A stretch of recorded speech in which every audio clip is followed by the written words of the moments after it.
हे ज्ञेय सब संसार पर निज रूप उसमें मूल है। उसको अगर जाना नहीं सब जानकारी धूल है। हूँ आत्मा गुण ज्ञान वाला, हूँ अजर में हूँ अमर। इंद्रिय अगोचर रूप हूँ यह जानते वे धन्य नर। इंद्रिय अगोचर रूप हूँ यह जानते वे धन्य नर। श्रद्धालु जिज्ञासु श्रोताओं, उपासक दशांग सूत्र के अंतर्गत वर्णन किया गया एक श्रावक का जीवन किस प्रकार से होना चाहिए, कैसे एक मनुष्य कुछ व्रतों को स्वीकार करके, कुछ मर्यादाएं लेकर के अपने जीवन को बहुत इजी कर सकता है, शांति और आनंद का अनुभव कर सकता है। इसके लिए श्रावक के 12 व्रत बताए हैं, 5 अणुव्रत, 3 गुण व्रत और 4 शिक्षा व्रत। 5 अणुव्रतों के अंतर्गत तीसरे व्रत की बात चल रही है। तीसरा व्रत है अस्तेय व्रत, जिसे अचौर्य भी कहा जाता है। इसका मतलब होता है चोरी नहीं करना। अस्तेय व्रत, अगर हम सामाजिक धर्म की अपेक्षा बात करें, क्योंकि धर्म कई प्रकार के हैं, जिसमें देश धर्म, राष्ट्र धर्म, पड़ोस का धर्म, समाज धर्म भी एक धर्म होता है। तो मनुष्य जो है वो एक सामाजिक प्राणी है, क्योंकि वो समाज में जीता है। अब समाज में जीते हुए सभी के जीवन में सुख शांति रहे, बहुत ही आनंद के साथ जीवन बीते, आपस में संघर्ष न हो, इसके लिए पुराने लोगों ने एक व्यवस्था बनाई, और वो आज भी है कि अगर आप कोई वस्तु किसी से लेते हो, कोई चीज आप लेते हो, तो उसका मूल्य चुकाते हो। अगर आप किसी से श्रम भी लेते हो तो परिश्रम का भी, मेहनत का भी मूल्य आप देते हो, यानी उसकी भी कीमत देते हो आप। तो इस प्रकार से ये एक विनिमय की मर्यादा निर्धारित की गई थी, और अगर कोई व्यक्ति इस मर्यादा का उल्लंघन करता तो वो चोरी समझा जाता। इसलिए अगर हम देखें तो ये अचौर्य व्रत जो है, ये सामाजिक मर्यादाओं के पालन करने के लिए व्यक्ति को प्रेरित करता है, प्रेरणा देता है। जितने भी लोग हैं, मनुष्य हैं, वे सभी एक प्रकार से देखें तो समाज के अंग हैं, और समाज के अंग होने के नाते समाज के प्रति किसी भी प्रकार की लापरवाही या उपेक्षा नहीं की जा सकती। तो समाज का अंग अगर हम इंसान को कहते हैं, तो इस हिसाब से सभी मनुष्य समान होते हैं, और सभी लोगों का समान रूप से विकास होना चाहिए, उनका भरण पोषण भी समान रूप से होना चाहिए, उनकी सुरक्षा होनी चाहिए। ये बात बहुत जरूरी होती है, और इस प्रकार के समाज धर्म का पालन करने के लिए अस्तेय व्रत का पालन करना बहुत जरूरी होता है, बहुत आवश्यक होता है। तो अगर ये व्रत पालन किया जाता है तो क्या होता है कि इससे जो जो भी आवश्यक वस्तुएं हैं उसका अति भोग भी नहीं होता, अति उपयोग भी नहीं होता। क्योंकि अगर कोई अति भोग करता है वस्तुओं का या अति उपयोग करता है तो फिर एक तरफ वस्तुएं बढ़ती जाएगी, दूसरी तरफ अभाव होता जाएगा। इसलिए बड़े बुजुर्गों ने मर्यादा बनाई कि जिसको जितनी आवश्यक हो वो उतनी वस्तुएं ले, उतनों का ही उपयोग करे, कोई किसी का शोषण ना करे। ये धर्म का ज्ञान जो है ये हमें अस्तेय व्रत करवाता है। आज अगर हम वर्तमान युग की बात करें तो पुराने जमाने के में जो आवश्यकताएं होती थी उससे आज आवश्यकताएं बहुत ज्यादा बढ़ गई। वर्तमान युग में लोग अनावश्यक चीजों की तरफ भाग रहे हैं और पैसे का, प्रतिष्ठा का, धन का लोभ लालच इतना ज्यादा बढ़ गया कि मनुष्य उन झूठी आवश्यकताओं की पूर्ति करने के लिए, या यूं कह दूं कि पैसे से प्रतिष्ठा को, अपने नाम को, इज्जत को अर्जित करने के लिए किसी भी प्रकार से धन इकट्ठा करने की कोशिश करता है।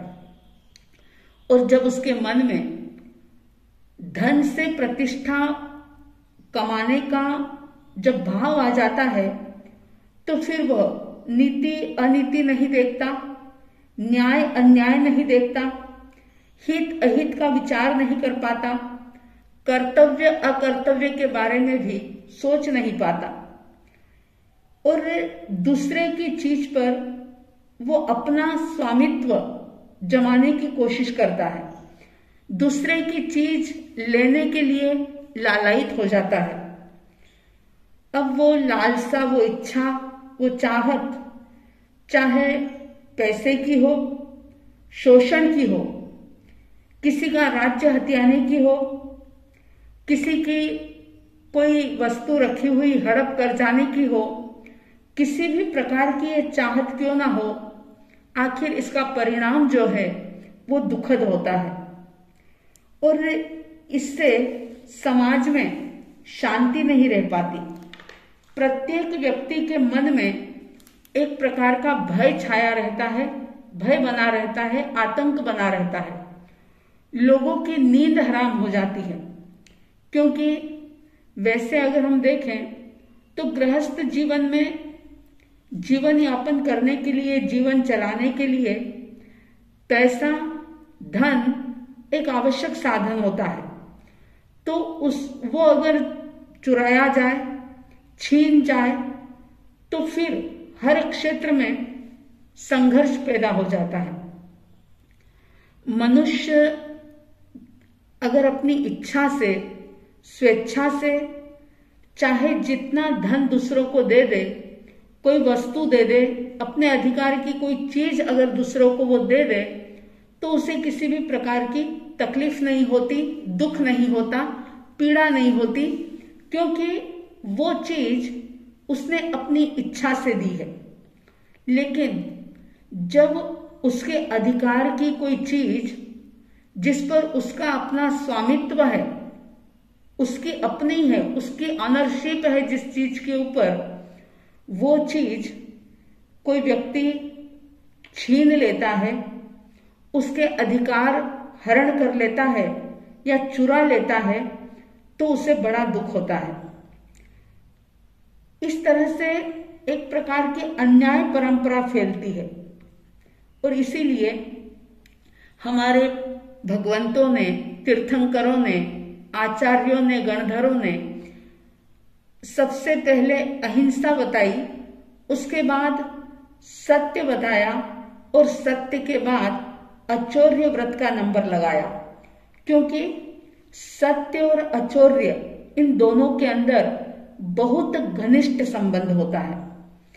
जिस व्यक्ति के आचरण में सत्य आ जाता है वो निश्चित रूप से प्रामाणिकता के साथ जीवन जिएगा, अस्तेय उसके जीवन में आ ही जाएगा। तो इस तीसरे व्रत को लेने से पहले दूसरे व्रत का पालन करना बहुत जरूरी है। अस्तेय व्रत का मूल अगर हम देखें कि किस बात से, किस प्रकार से इस व्रत का पालन किया जा सकता है, तो सबसे पहली बात आती है कि व्यक्ति के भीतर में ईमानदारी होनी चाहिए। जिस इंसान के भीतर ईमानदारी होती है, प्रामाणिकता होती है, ऑनेस्टी होती है, और जो कभी भी चोरी नहीं करता, दूसरों को नहीं ठगता, उसके लिए वसुधैव कुटुंबकम का भाव बहुत बड़ा होता है, बहुत स्ट्रांग होता है, मजबूत होता है। और ऐसा व्यक्ति सारे विश्व का बंधु बन जाता है। ऐसा व्यक्ति जो ईमानदार है, वह समाज हो चाहे परिवार, लोगों का विश्वास और सहयोग प्राप्त करता है। अगर दुनिया में ईमानदारी हो तो फिर व्यक्ति का भय खत्म हो जाता है, वो निर्भय हो जाता है। यदि ईमानदारी हो जगत के अंदर, दुनिया के अंदर, तो चोर चोरी नहीं कर सकता। चोर भी तभी फलते फूलते हैं जब बेईमानी हो, संग्रह वृत्ति बढ़ जाती हो। यदि चोरी का कर्म बंद हो जाए तो चोरों की या चोर वृत्ति वालों की शक्तियां जो है वो लूटने खसोटने के बजाय किसी के रक्षण में और अर्जन में लग जाती है। दुनिया में संपत्ति बढ़ जाती है, सभी धन संपन्न बन सकते हैं। हर व्यक्ति को अपने धन माल के जाने की चिंता रात दिन सताती है, लेकिन अचौर्य व्रत का ग्रहण करने पर व्यक्ति की चिंताएं मिट जाती है। मन एक प्रकार से शांति का अनुभव करने लग जाता है। उसकी जीवन यात्रा जो है वो बहुत सरल और सहज हो जाती है।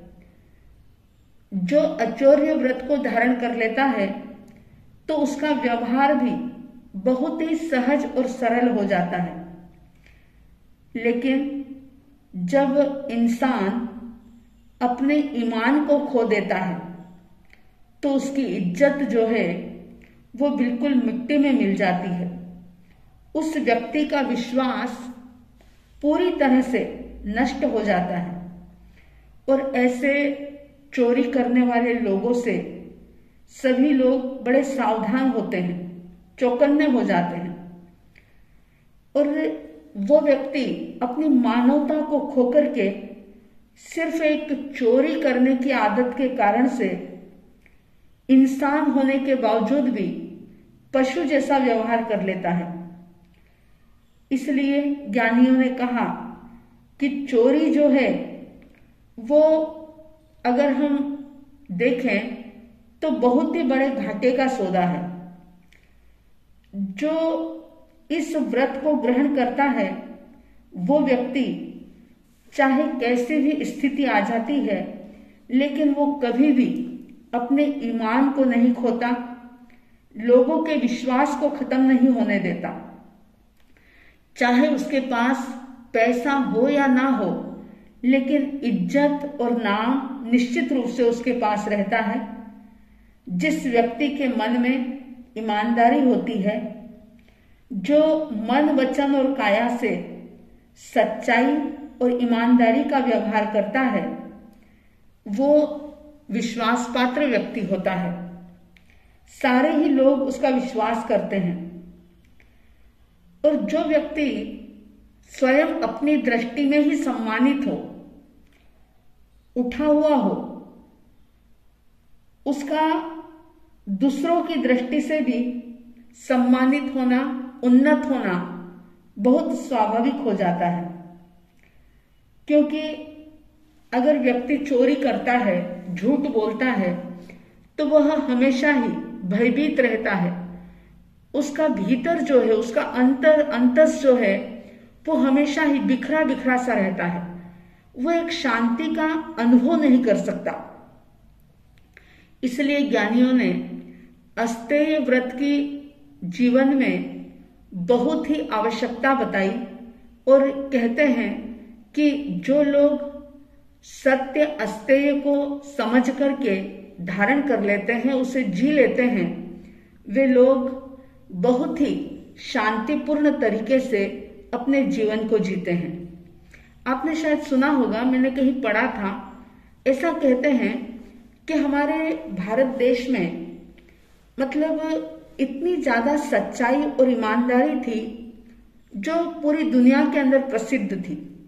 और ऐसा कहा जाता है कि लगभग आज से 2500 साल पहले जब चंद्रगुप्त राजा का युग था, यानी चंद्रगुप्त जब शासन कर रहे थे, तो तब तक लोगों के घरों में ताले नहीं लगते थे। रास्ते में अगर किसी की कोई चीज गिर जाती तो उसको एकाएक कोई नहीं उठा लेता। चोरी करते ही नहीं थे लोग, क्योंकि उनकी आवश्यकताएं बहुत सीमित थी और बड़े बड़े लेन देन भी सिर्फ जुबान से ही हो जाते थे। लेकिन धीरे धीरे लोगों की इच्छाएं बढ़ने लगी, चाहत बढ़ने लगी। और आज अगर वर्तमान भारत की बात करें, वर्तमान समय की बात करें, तो चारों तरफ बेईमानी, लूट खसोट का बाजार बहुत गर्म दिखाई देता है। भारत देश जो है वो एक समय आध्यात्मिकता के बहुत ऊंचे शिखर पर था, जहां चोरी करना बहुत बड़ा अपराध माना जाता था। लेकिन अब इंसान इतना ज्यादा गिर चुका है कि दिन दहाड़े भी बेईमानी करते, लूट खसोट करते, चोरी करते लोग बिल्कुल भी हिचकिचाते नहीं हैं। और रोज नित नई खबरें आप लोग देखते हैं, सुनते हैं, किस प्रकार से चोरी का बाजार जो है, बेईमानी ठगी का बाजार कितना गर्म है। और इसका कारण यही है कि इंसान ज्ञान से भटक गया, सही मार्ग से भटक गया। इसलिए ज्ञानीजन कहते हैं कि चाहे दुनिया में जो मर्जी चल रहा हो, लेकिन आप अगर अपने भीतर में संकल्प कर लें, अगर आप अपने संकल्प बल को मजबूत कर लें, तो आज भी आप उन पुराने लोगों के आदर्श को अपना सकते हो जिन्होंने कहा था पर द्रव्येषु लोष्टवत। पर द्रव्येषु यानी दूसरों का जो द्रव्य है, दूसरों की जो चीज है, वो लोष्टवत है, बिल्कुल मिट्टी के समान है हमारे लिए। ऐसा जो लोग जानते हैं, समझते हैं, प्रभु की वाणी पर अपने मन में श्रद्धा और आस्था का भाव रखते हैं,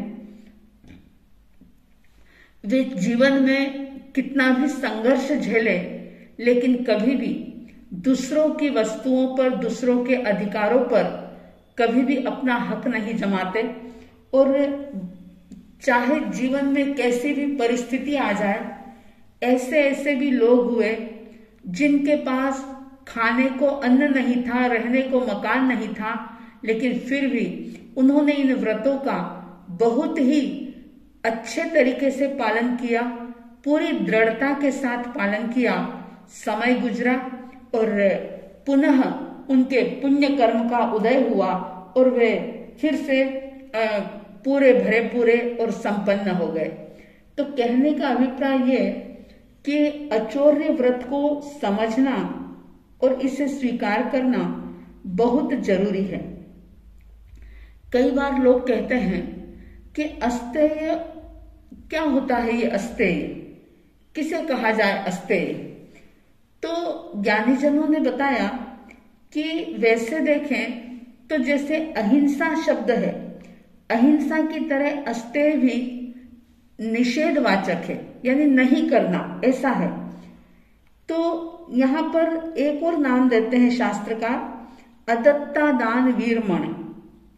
अदत्ता दान वीरमण, ये नाम भी इसलिए दिया कि अदत्ता दान मतलब जो दिया ना जाए ऐसी कोई भी वस्तु नहीं लेना, यानी उससे विरत होना। और इसे अचोरी भी कहते हैं, जिसका मतलब यही होता है कि स्तेय कर्म नहीं करना, यानी चोरी नहीं करना।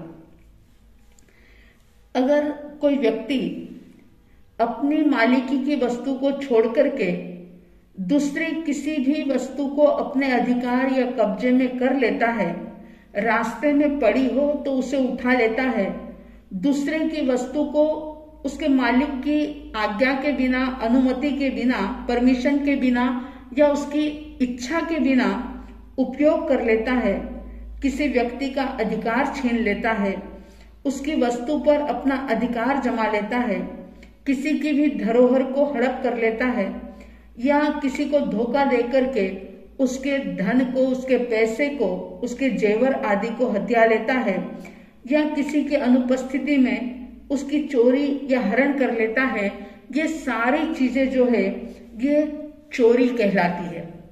फिर चाहे ताला तोड़ करके की गई हो, दीवार तोड़ करके की गई हो, किसी की परमिशन के बिना किसी की कोई चीज ली हो, ये सारी जो है ये चोरी के अंतर्गत ही आती है।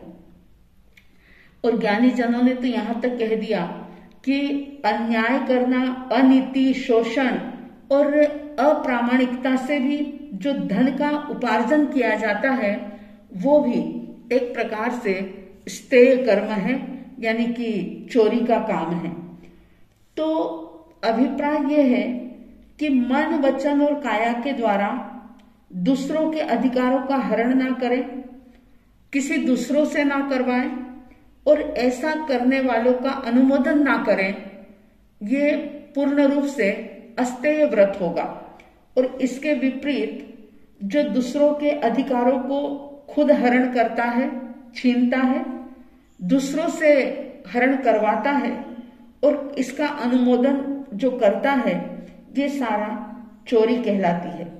मतलब ये कि जिस वस्तु पर वास्तविक रूप से अपना अधिकार नहीं, फिर भी वह अधिकार चाहे पहले रहा हो ना रहा हो, त्याग दिया हो, लेकिन फिर भी अगर उस वस्तु पर जिस पर हमारा अधिकार ना हो उसको ले लेना और उसका उपयोग कर लेना, ये भी चोरी होती है। वस्तु चाहे छोटी हो या बड़ी, चाहे तुच्छ हो, कीमती हो या कोई भी हो, लेकिन उसके मालिक की इच्छा के बिना, उसकी परमिशन के बिना अगर उसको लेता है कोई व्यक्ति, तो वो चोरी के ही अंतर्गत आता है। और इसीलिए शास्त्रकारों ने बहुत ही सुंदर गाथा बताई है और उसमें ये कहा है, चित्तमंतम चित्तम वा अपम वा जैव बहुम दंत सोहण मित्तम पी उग्गहंसिया जाइया। वस्तु चाहे सचित हो या अचित हो, ज्यादा हो या अल्प मूल्य वाली हो, बहुत ज्यादा कीमत वाली हो, मालिक की आज्ञा के बिना लेना, बिना मांगे लेना या इसका उपभोग करना, ये सब चोरी के अंतर्गत आता है। और इसमें यह बता दिया कि तिनका भी किसी की बिना अनुमति के लेना ये एक प्रकार का अपराध है। तो इस प्रकार से अस्तेय व्रत जो है बहुत विस्तृत है, बहुत विशाल है और इसको बहुत गहराई से समझ करके, इसको स्वीकार करके अपने जीवन को शांतिमय, आनंदमय बनाया जा सकता है।